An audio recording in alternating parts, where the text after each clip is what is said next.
Tout simplement, je dirais la foi. La- ils sont motivés parce qu'ils ont voilà, des raisons de désengorger leur route qui arrive au village. Donc, soit des raisons environnementales, des raisons financières, des raisons de convivialité, de partage avec les autres habitants. Voilà, les raisons peuvent être très différentes, mais en tout cas, elles ne s'appuient pas sur un échange monétaire.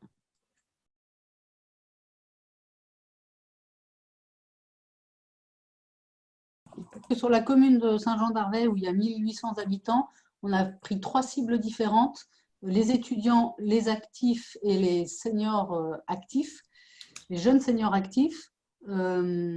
Donc ça, c'était 3 ateliers différents. Le 4e âge, ce n'était pas un atelier, on est allé les rencontrer sur des interviews en face à face.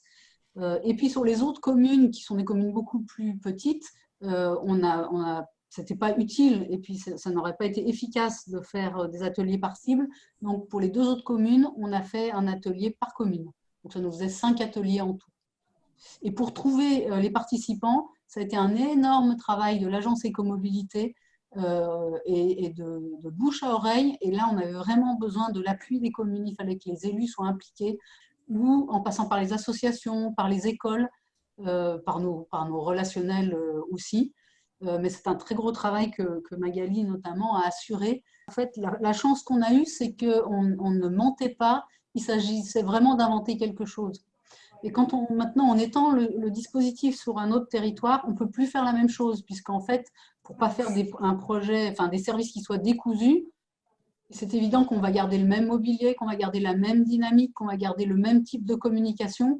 Et donc là, on change d'approche et on est sur quelque chose de beaucoup plus descendant, qui ressemble plus à des réunions d'information, même si on va travailler sur la notion de communauté. On va continuer à travailler dans cet esprit-là, avec une ouverture à la population, avec une écoute, mais ce n'est plus la même chose.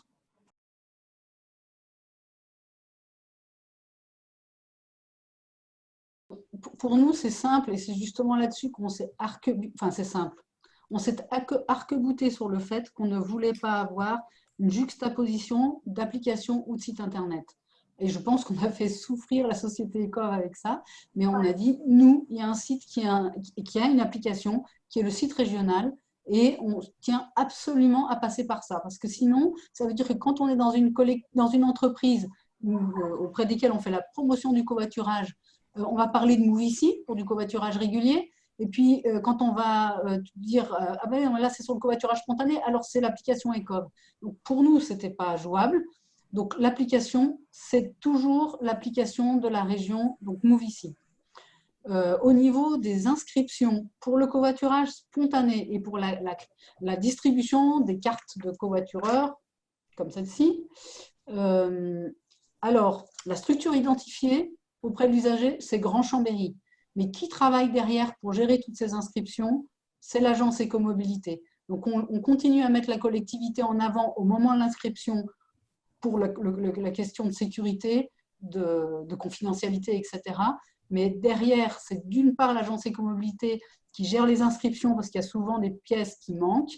Et puis, on a également impliqué notre opérateur de transport en commun qui gère notre réseau Synchrobus et qui réalise les cartes de covoitureurs. Au final, quand tout est bon, c'est l'agence qui lui transmet, puisqu'il y a une distribution de Cartoura, comme je l'évoquais. Donc, on reçoit ces 2 choses-là, plus un petit autocollant pour sa voiture, hop. Et pour avoir la Cartoura, pour le coup, c'est l'opérateur de transport en commun qui délivre et qui embase les usagers sur la Cartoura, qui charge de 6 trajets de transport en commun. Donc au final, celui qui, au bout de la chaîne, réalise la carte, c'est l'opérateur de transport en commun et qui renvoie les éléments à l'usager.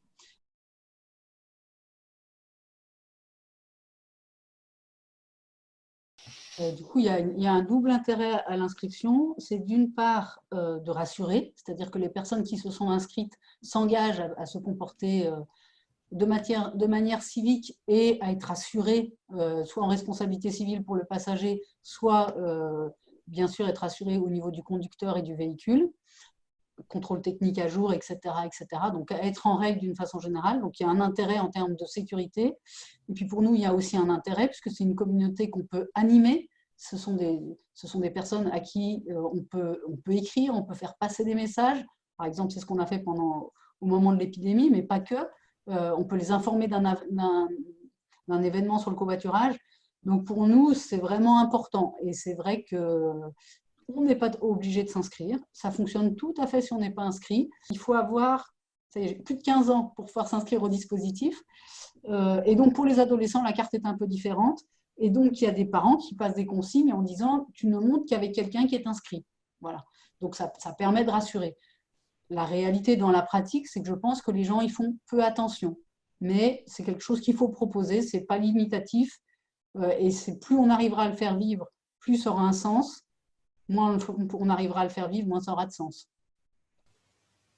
L'intérêt de ces dispositifs, c'est justement que des usagers qui ne sont pas encore inscrits puissent participer spontanément, et puis le fait de participer va justement les inscrire et les faire démarrer dans cette pratique, et ceci notamment par rapport à des dispositifs qui seraient 100% numériques, où il faut avoir inscrit et touché autrement tous les conducteurs au préalable avant que ça puisse commencer à fonctionner.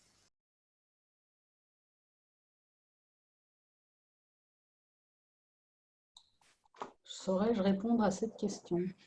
Alors, ça fait partie de mon plan de charge, mais au même titre. Alors, c'est un des services sur lesquels je suis très impliquée, donc, par rapport à la création du service, par rapport au suivi du service.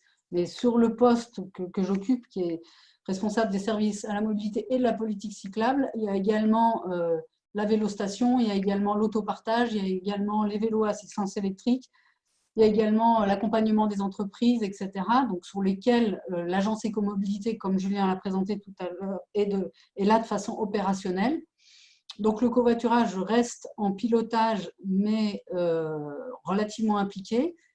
J'ai des collègues qui sont chargés de tout ce qui est aménagement de voirie, qui s'impliquent également sur la création des arrêts, donc sur tous les nouveaux secteurs qu'on est en train d'équiper. Donc, il y a 2 collègues, mais qui ont d'autres fonctions, qui ont des fonctions par rapport aux aménagements cyclables, par rapport aux arrêts de transport en commun, par rapport à l'entretien du réseau cyclable, etc. Donc, c'est une petite partie de leur mission. Et au niveau de l'agence écomobilité, il y a un budget qui est dégagé pour l'animation, comme on l'a évoqué. Et au niveau de notre délégataire de transport en commun, c'est une petite mission parmi toutes les missions qu'ils ont à assumer pour la gestion du réseau, donc elle n'est pas identifiée en tant que telle. Sur le temps de l'agence, pour la partie animation, sur le lancement du dispositif sur la première année, ça correspond à peu près à un mi-temps. Et là, on est plutôt autour d'un 0,3 ETP, qui est réparti à la fois sur du temps plutôt de chargé de mission que pilote Magali, et puis du temps d'animation. Voilà, pour donner une idée un peu du volume que ça représente. Ça fait une présence, ça fait notamment, c'est un extrême très important. Hein, la première année, on avait vraiment du temps de présence pour faire connaître le service et pour rencontrer le maximum de personnes.